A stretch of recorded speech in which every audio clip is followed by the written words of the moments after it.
Thank you very much for having me. It's a pleasure to be as a part of your extremely important event. I would like to share some insights from my ongoing research regarding the role of information technologies and digital innovation in the context of the current war. This is a project that I also manage and collaborate with my colleague from the University of Sydney, Olga Boychuk, and some other colleagues as well. So this is a part of the ongoing research, but I'm trying to follow the role of social media and different type of digital platforms as a part of the conflict since 2014. And obviously now, as a part of the war following the Russian aggression against Ukraine, we see a very substantial increase in the role of digital platforms as a part of this conflict. So I would like to share some insights based on my research. First of all, the major question that we try to ask when we explore the role of information technologies in the context of this conflict is related to the change in the nature of warfare, how the war is different because of information technologies and digital platforms. And there are a lot of different scholars and books that try to introduce different type of concepts that try to catch this essence, these key changes that we can see. If it's about the scope of actors that participate in the warfare, if it's about the means of warfare, if it's about different ways how the warfare is managed, if it's about the expansion of the domain of warfare. So we have all these different notions of network-centric warfare, hybrid warfare, proxy warfare, and new generation of warfare, boundless warfare, a lot of different type of concepts. As a part of our research, we mainly focus on the increasing scope of participation of people, because what I'm interested in is to see how the availability of different type of platforms, different type of applications, the role of social networks, how it's actually changed the relationship between me and you as users, as people in front of computer, and the ongoing conflict.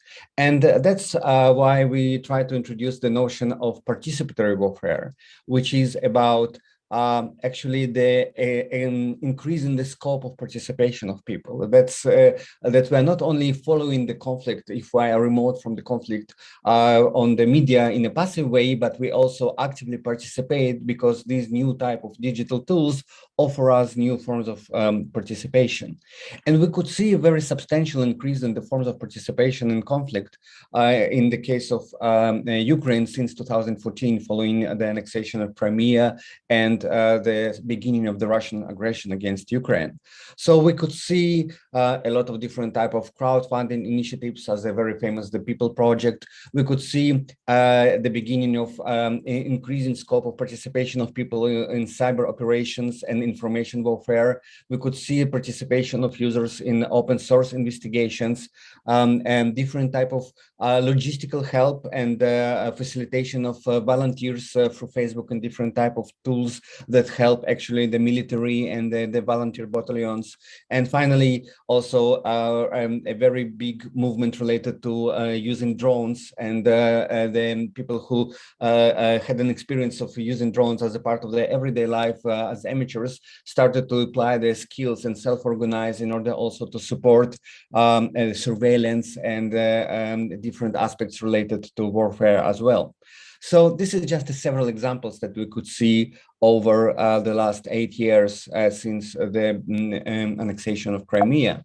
But then in the current war, we can see an explosion of innovation related to digital platforms. And again, I could see on the agenda of your event that you're going to address some of the specific aspects of this explosion of innovation, but it can be related to obviously now the crowdfunding based on cryptocurrencies. You can see the monitoring of the movements of the Russian oligarchs based on different type of tracking systems. You can see monitoring of the Russian military based on a different type of open source investigation tools. You can see new forms of participation in the IT army, the initiative that was launched by the Ukrainian government. You can see a lot of things related to information warfare and framing of the conflict, the way psychological warfare applied to target the Russian and Belarusian soldiers based on leaks of personal data.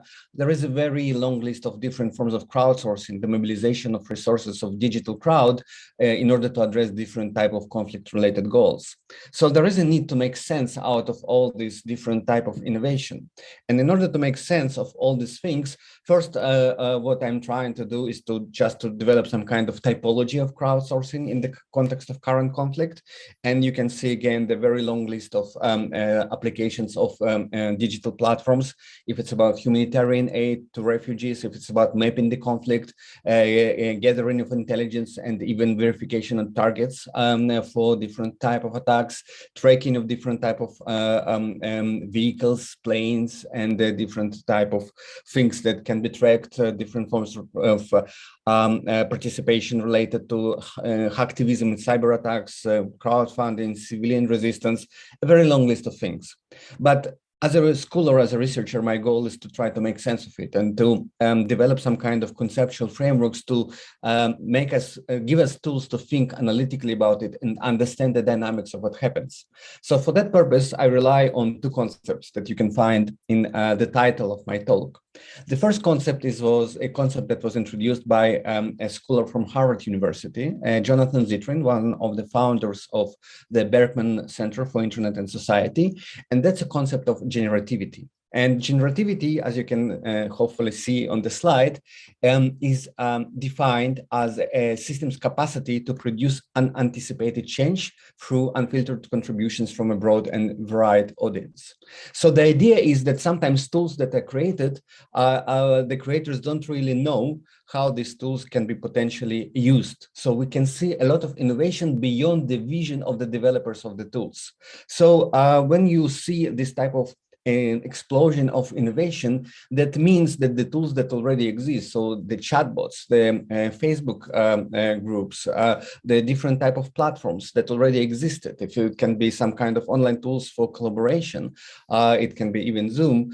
So this type of tools can be actually used beyond the imagination and beyond the initial intent.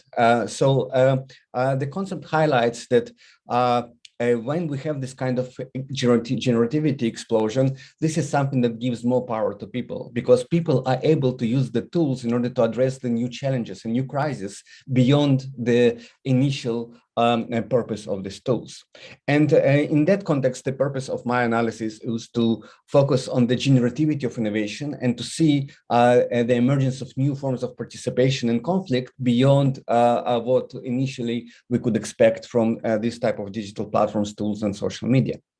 The second concept that I would like to mention is the concept of open innovation. And this concept is actually taken from a management and business literature.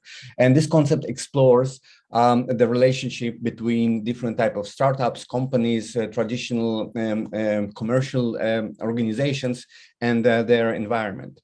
The idea of open innovation is that once you develop something, you need actually to think not how to keep control over the innovation, but you need to develop different type of channels for collaboration with external environments. So as a company, you do not really keep the knowledge within the company, but you share it, but you also keep the company open to get some information from outside. So often the concept defined as something that focused on the flows of knowledge from inside outside and from outside inside. And this is all about the boundaries of the system.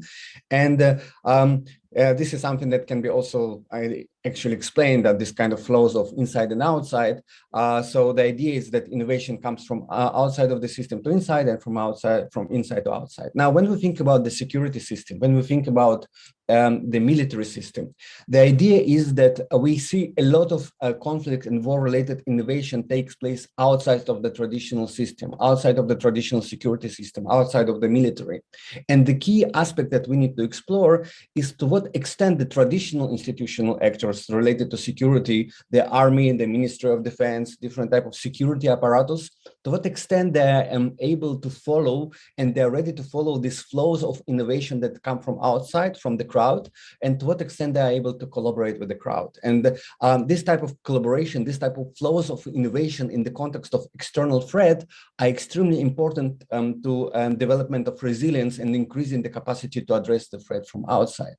So in order to address this innovation that we can see, I try to explore it based on generativity concept and concept of open innovation. Now, let me just illustrate what that means based on several case studies just in a couple of minutes. So the first thing that really highlights this this idea of open innovation in the context of conflict is the case of actually drones and the case of the development of the capacity for something that called in Ukrainian aerozvedka, the intelligence that based on air reconnaissance. So the idea that you can use drones to collect and gather intelligence. And as I mentioned initially, there in the beginning of the conflict 8 years ago, we could see some volunteers, some amateurs that know how to use the drones. Even some of these people use the drones to cover the Maidan events on the Maidan Square in 2014. So they try to apply their knowledge and self-organize in order to support the mobilization and get some valuable intelligence to the battalions and to the Ukrainian military.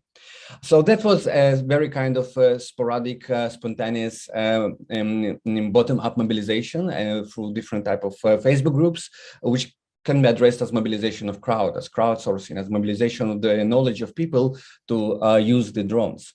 Then we could see that some of these people developed some organizations, some institutional frameworks, some NGOs that offered training to the military and that offered the opportunity to build the capacity to use these technologies.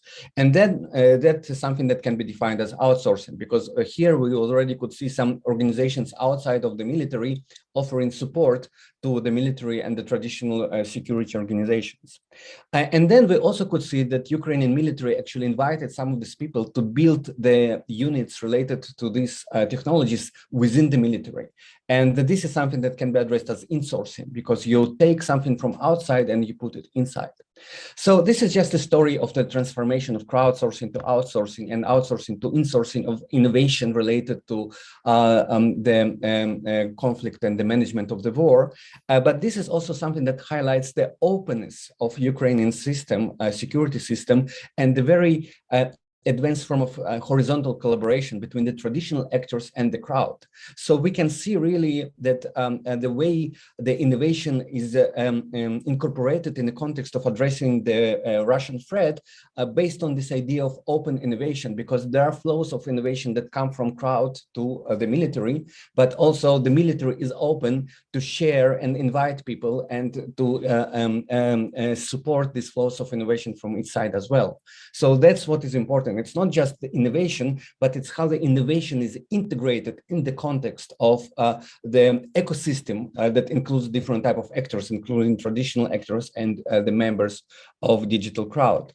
Now, when I did some of my fieldwork in Ukraine in the last couple of years, I met many people, including volunteers, and they all highlighted that actually one of the major things that you could see over these years of the conflict, and currently also as a part of the war following the Russian aggression, is a very strong horizontal networks in the Ukrainian society. And some people even describe it as sometimes having a strong a civil society and sometimes relatively weak military system, but then actually this collaboration makes a military to more powerful, and then actually builds the capacity of the security system as well. And that's what we can see now, that Ukrainian military, one of the factors that contributes, not the only obviously, because there are many other factors as well, but one of the factors that build the capacity of the Ukrainian security system to address the threat is the openness and the power of horizontal networks networks and the capacity to support the open innovation. So from this point of view, we can see the very strong ties between the civil society and the security system, and this contributes to the resilience of Ukraine in the face of the current aggression. Now, let me finish this presentation with one more example, which I think really interesting, and it's more related not to the idea of open innovation, but more to the idea of generativity.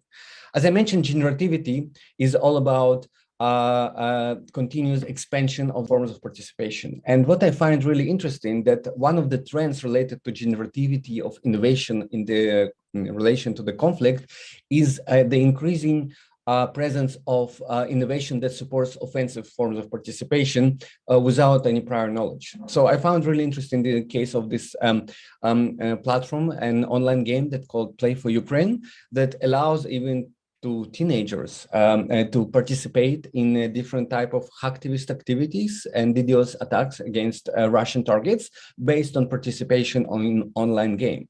Now you can ask some important ethical questions if it's really good idea to increase the scope of participation to that extent that also include children and teenagers, which might be ethically quite problematic. But what I would like to highlight here, that we can see this kind of increasing scope of participation, which is not only about defensive aspects, but also offensive forms of participation as well. And this is a part of this generativity trend of digital innovation. So if we want to summarize, and this is something which is a part of ongoing research, we would like, with my colleague Olga Boychuk, try to map the generativity in conflict participation based on analyzing if the forms of participation are defensive or offensive, and also if this is something that's available to anyone, so any user can participate, or you need to have some prior knowledge, or it's a limited bounded network of people who can participate in it.